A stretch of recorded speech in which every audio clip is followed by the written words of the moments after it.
Good morning, Hayom Yom, Zayin Sivan, the second day of Shavuos. So the Jews in Israel, and many Sephardim, they say Birchas Kohanim all the time. But the rest of us Jews in the diaspora and Galus only say Birchas Kohanim a few times a year on the major Jewish holidays. And one of those holidays, one of those times is Shavuos. We say Birchas Kohanim on Shavuos. So in today's Hayom Yom, the Rebbe tells us several customs that relate to the saying of Birchas Kohanim, what we in the crowd should be doing during Birchas Kohanim.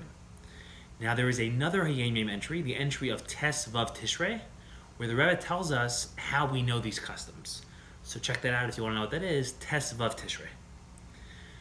But custom number one, says the Rebbe, is that while the Kohanim are actually saying the words, so when they say the first word, Yivarechecha, we are meant to face the Kohanim.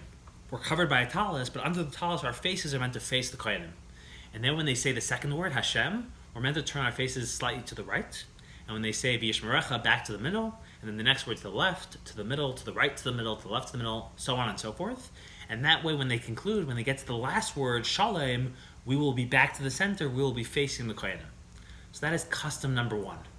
Custom number two is that during the Birchas Kohanim, we're meant to say a prayer.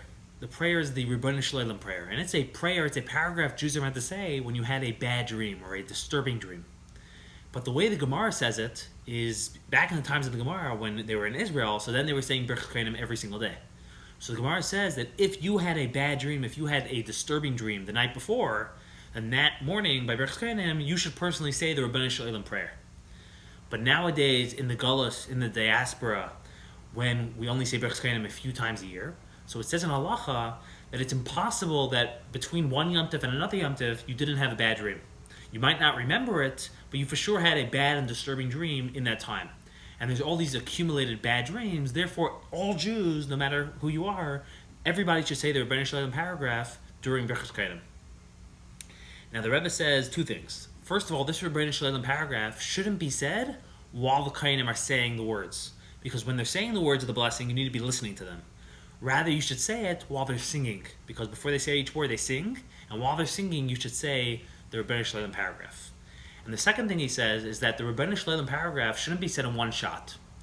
Rather, it's broken into 4 sections. In your Siddur, it's marked, the 4 sections.